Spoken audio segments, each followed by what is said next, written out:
बिस्मिल्लाहिर्रहमानिर्रहीम अस्सलामुअलैकुम स्टूडेंट्स, उम्मीद है आप सब खैरियत से होंगे। आज के लेक्चर में डिस्कस करेंगे question number 5 and question number 6 exercise 3.1। Okay, यहाँ पर देखिए क्वेश्चन नंबर 5 में आपको 3 वेक्टर दे दिए गए हैं ए बी एंड सी, और आपको फाइंड करना है unit vector in the direction of 2a minus 3b plus C. सबसे पहले हम इस क्वेश्चन में ये वाली इक्वेशन सॉल्व करेंगे। ओके, उसके बाद हम यूनिट वेक्टर का फॉर्मूला यूज़ करते हुए यूनिट वेक्टर को फाइंड करेंगे। ओके, तो यहाँ पर देखिए ए बी और सी वेक्टर आ चुके। अब सिंपल हम इक्वेशन में वैल्यूज़ पुट करते हैं, ए वेक्टर की, बी वेक्टर की और सी वेक्टर की। इस तरह से यहाँ पर आ चुका 2 और ए वेक्टर की वैल्यू यहाँ पर, ठीक। फिर -3 और बी वेक्टर की वैल्यू यहाँ पर, फिर यहाँ पर इक्वेशन का प्लस और फिर सी वेक्टर की वैल्यू यहाँ पर आ चुकी। ओके, अब सिंपल 2 को ब्रैकेट से मल्टीप्लाई कीजिए। इस तरह से यहाँ पर आ चुका 2i प्लस माइनस माइनस 2 2 सा 4j और प्लस 2k। ओके, यहाँ पर देखिए तो -3i फिर minus minus plus 3j। Okay, minus minus plus और फिर 3k, और यहाँ पर देखिए सिंपल ब्रैकेट ओपन हुआ है तो यहाँ पर आ चुका 2i plus 0j plus k।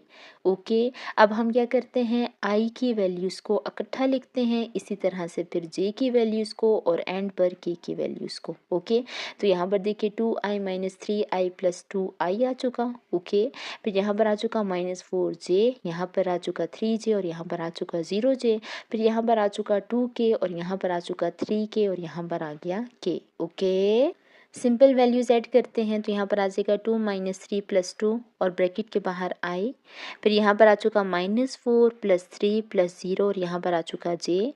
इसी तरह से यहाँ पर आ चुका ब्रैकेट के अंदर 2 प्लस 3 प्लस 1 और बाहर के। अब यहाँ पर देखिए 2 माइनस 3 प्लस 2 करेंगे तो 1i आ चुका। ओके, यहाँ पर देखिए -4 प्लस 3 -1 के इक्वल होता है और यहाँ पर आ चुका j, और फिर 2 प्लस 3 प्लस 1 कीजिए तो यहाँ पर आ चुका 6 और k। ठीक, इस तरह से आपके पास इक्वेशन का आंसर आ चुका i प्लस माइनस माइनस यहाँ पर j और प्लस 6k। ओके, अब आपने याद रखना है क्योंकि हमें यूनिट वेक्टर फाइंड करना है क्वेश्चन में, तो इस वजह से हमें इस इक्वेशन के आंसर का मैग्नीट्यूड भी लेना होगा।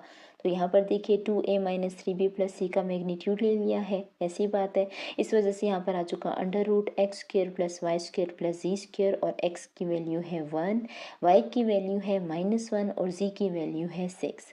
सिंपल ब्रैकेट को ओपन कीजिए। इस तरह से यहाँ पर आ चुका 1 प्लस 1 प्लस 36 जो कि इक्वल है 38k, और यही आपके मैग्नीट्यूड का आंसर है। अब क्योंकि हमारे पास इक्वेशन का भी आंसर है और मैग्नीट्यूड का भी आंसर है, तो सिंपल इक्वेशन को वेक्टर का नाम दे देते हैं ताकि यूनिट वेक्टर के फॉर्मूले में वैल्यूज पुट कर सकें। ठीक, तो यहाँ पर देखिए let 2a minus 3b plus c equals to d vector. ठीक, और यूनिट वेक्टर का फॉर्मूला बहुत अच्छे से जानते हैं, D vector divided by D magnitude, ऐसी बात है। ओके, तो आइए वैल्यूज पुट करते हैं। यहाँ पर देखिए डी वेक्टर की वैल्यू आ चुकी जो कि आपने इक्वेशन को सॉल्व करके फाइंड की थी। ठीक, और डी मैग्नीट्यूड की वैल्यू भी हम फाइंड कर आए हैं जो कि है √38। सिंपल आई की वैल्यू, जे की वैल्यू और के की वैल्यूज़ को अलग करके लिखिए। तो यहाँ पर आ चुका 1/√38i minus 1/√38j plus 6/√38k, और यही आपका आंसर है क्वेश्चन नंबर 5 पार्ट 1 का, जिसमें हमने यूनिट वेक्टर को फाइंड कर लिया है। ओके, यहाँ पर बात करेंगे क्वेश्चन नंबर 5 पार्ट 2, जहाँ पे आपको यूज़ करना है vector to find the length of diagonals of the parallelogram having adjacent side i plus j and i minus j। सबसे पहले यहाँ पर आपने ड्रॉ कर लेना है पैरेललोग्राम। ओके, और पॉइंट्स है आपके पास a b d and c। ठीक, अगर हम एडजेसेंट साइड की बात करें तो a b और a c को हमने एडजेसेंट साइड कंसिडर कर लिया है। ठीक हो गया। इस तरह से ए बी की वैल्यू आ चुकी है i प्लस जे और ए सी की वैल्यू आ चुकी है i माइनस 2j। यहाँ पर देख रहे हैं आप सब, ठीक हो गया। ओके, अब अगर हम डायगोनल्स की बात करें तो ए डी और बी सी डायगोनल हैं पैरेललोग्राम के। ओके, और क्वेश्चन की रिक्वायरमेंट क्या है कि आपने ए डी और बी सी दोनों की लेंथ फाइंड करनी है, यानी मैग्नीट्यूड। तो सबसे पहले हम ए डी वेक्टर फाइंड करते हैं। ओके, और फिर उसका मैग्नीट्यूड लेते हैं, फिर बी सी की वैल्यू फाइंड करते हैं और उसका मैग्नीट्यूड लेते हैं। ओके, अब जब हम ए डी की बात करेंगे तो याद रखिए कि हम यूज़ करेंगे triangular law of addition. Okay, और ट्रायंगल कौन सा यूज़ कर रहे हैं, ए बी एंड डी। ठीक। ट्राइंगुलर लॉ ऑफ एडिशन के मुताबिक ए डी इक्वल होता है A B plus B D. याद रहेगी ये बात। ठीक हो गया। अब ए बी की क्या वैल्यू है आई प्लस जे। ठीक। बी डी की वैल्यू नहीं है, लेकिन हम जानते हैं कि पैरेललोग्राम में कॉरेस्पॉन्डिंग साइड्स इक्वल होती हैं। इसका मतलब कि अगर ए सी आई माइनस टू जे है तो बी डी की वैल्यू भी होगी आई माइनस टू जे। देख रहे हैं यहाँ पर। ओके, सिंपल ब्रैकेट ओपन कीजिए तो आई प्लस जे प्लस आई प्लस माइनस माइनस टू जे आ चुका। आई और आई को सॉल्व कीजिए तो टू आई और जे और माइनस टू जे को सॉल्व कीजिए तो माइनस जे आंसर आ चुका है ए डी का। अब यहाँ पर देखिए तो ए डी की वैल्यू आ चुकी है। सिंपल हम ए डी का मैग्नीट्यूड फाइंड करते हैं और इस तरह से हमारे पास लेंथ आ जाएगी फर्स्ट डायगोनल की। ओके, यहाँ पर देखिए तो ए डी का मैग्नीट्यूड ले लिया गया है। ओके, और x square plus Y square formula होता है, आप बहुत अच्छे से जानते हैं। यहाँ पर एक्स की वैल्यू है 2, वाई की वैल्यू है -1। दोनों के ब्रैकेट को ओपन कीजिए तो 4 + 1। इस तरह से ए डी डायगोनल की लेंथ आ चुकी है √5 unit. Okay, A D diagonal की लेंथ फाइंड करने के बाद अब हम फाइंड करेंगे बी सी डायगोनल की लेंथ। ओके, और अगेन यूज़ करेंगे ट्रायंगुलर लॉ ऑफ एडिशन। ठीक हो गया। ट्रायंगल ले रहे हैं हम यहाँ पर ए बी एंड सी। ठीक हो गया। और ट्रायंगुलर लॉ ऑफ एडिशन के मुताबिक दो साइड को ऐड करें तो तीसरी साइड की इक्वल आएगी। तो यहाँ पर हमने कौन सी दो साइडें ली हैं, A B plus B C equals to A C. समझ रहे हैं बात को। ठीक हो गया। अब यहाँ पर हमें चाहिए बी सी। ऐसी बात है तो हम ए बी को लेकर चले जाते हैं इक्वल्स टू के उस तरफ। इस तरह से बी सी इक्वल आ जाएगा ए सी माइनस ए बी। ए सी की वैल्यू क्या है आई माइनस टू जे और ए बी की वैल्यू क्या है आई प्लस जे। सिंपल ब्रैकेट ओपन कीजिए तो आई माइनस टू जे माइनस आई माइनस प्लस माइनस जे। आई और आई को सॉल्व कीजिए तो 0 आई और -2j और -j को सॉल्व कीजिए तो -3j आ चुका। ठीक हो गया। और ये रही बी सी की वैल्यू। ठीक हो गया। अब हमने क्योंकि मैग्नीट्यूड यानी लेंथ फाइंड करनी है तो सिंपल मैग्नीट्यूड ले लें। ओके, फार्मूला आप जानते हैं x square plus Y square. X की वैल्यू है 0, वाई की वैल्यू है -3।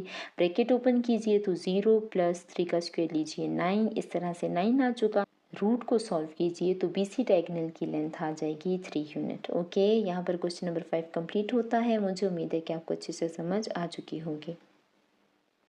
ओके, यहाँ पर बात करते हैं क्वेश्चन नंबर 6 पार्ट 1, जहाँ पर आपको शो करना है that the points with the position vector i minus j 4i plus 3j plus k and 2i minus 4j plus 5k are the vertices of the right angle triangle. Okay, तो यहाँ पर देखिए right angle triangle draw कर लिया गया है। ऐसी बात है, ए वेक्टर आ चुका, बी वेक्टर आ चुका, सी वेक्टर आ चुका। ठीक हो गया।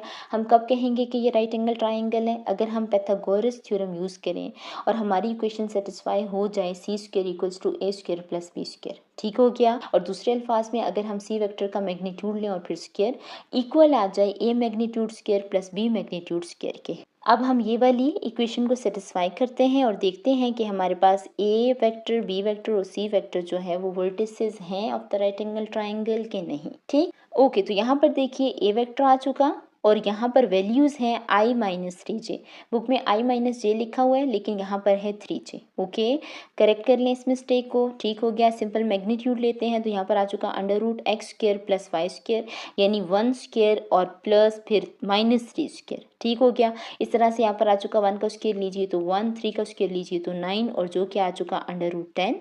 इक्वेशन के मुताबिक हमें ए मैग्नीट्यूड का स्क्वायर चाहिए तो स्क्वायर ले लिया दोनों तरफ। ठीक हो गया। इस तरह से ए मैग्नीट्यूड स्क्वायर आ चुका 10। ओके, अब अगर हम बी वेक्टर की बात करें तो बी वेक्टर की वैल्यूज लिख ली गई हैं। ठीक हो गया। सिंपल मैग्नीट्यूड ले लेते हैं। इस तरह से यहाँ पर आ चुका x² plus y² plus z²।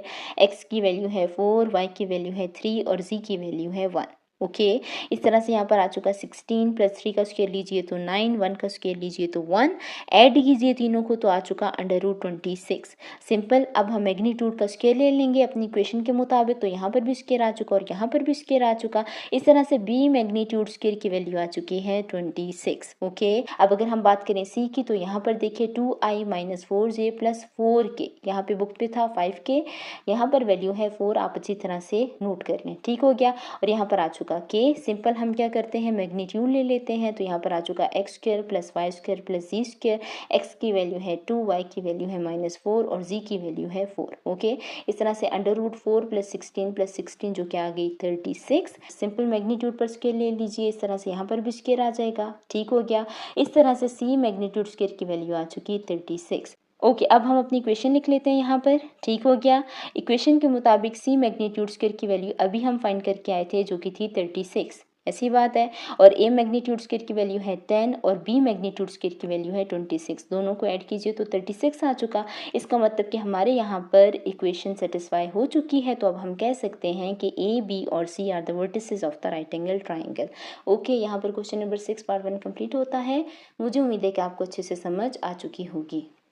अब अगर हम बात करें क्वेश्चन नंबर 6 पार्ट 2, तो आपको शो कराना है that the point with position vector 2i + 3i + √3k, 10i - j + √5k and -3i + √j + 2k are the vertices of the equilateral triangle.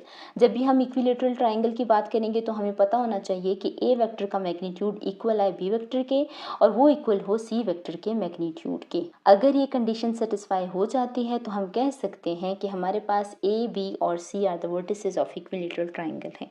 ठीक हो गया, समझ रहे हैं बात को? ओके, तो अब हम क्या करते हैं, इक्वेशन के मुताबिक ए वेक्टर का मैग्नीट्यूड लेते हैं। ए वेक्टर लिखिए सबसे पहले, मैग्नीट्यूड लेंगे तो X square plus Y square plus Z square, x की वैल्यू है 2, वाई की वैल्यू है 3 और जी की वैल्यू है √3। तीनों के ब्रैकेट को ओपन कीजिए, इस तरह से यहाँ पर आ चुका 4 + 9 + 3 जो कि इक्वल है 16 के। रूट को सॉल्व कीजिए तो यहाँ पर आ चुका ए मैग्नीट्यूड का आंसर 4। ओके, अब हम बात करेंगे इक्वेशन के मुताबिक बी वेक्टर की।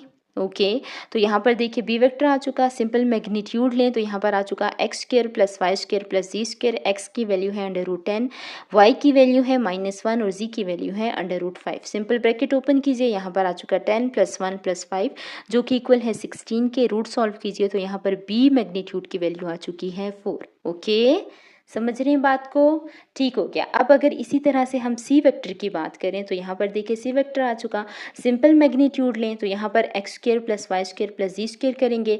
एक्स की वैल्यू है -3, वाई की वैल्यू है √3 और जी की वैल्यू है 2। तीनों के ब्रैकेट ओपन कीजिए तो 9 + 3 + 4 जो कि इक्वल है 16 के और इस तरह से सी मैग्नीट्यूड आ चुका है 4। अब अगर आप देखिए यहाँ पर तो ए मैग्नीट्यूड और बी मैग्नीट्यूड और सी मैग्नीट्यूड इक्वल है, इस वजह से हम कह सकते हैं कि हमारे पास ट्राइंगल इक्विलेटरल ट्राइंगल है। ओके,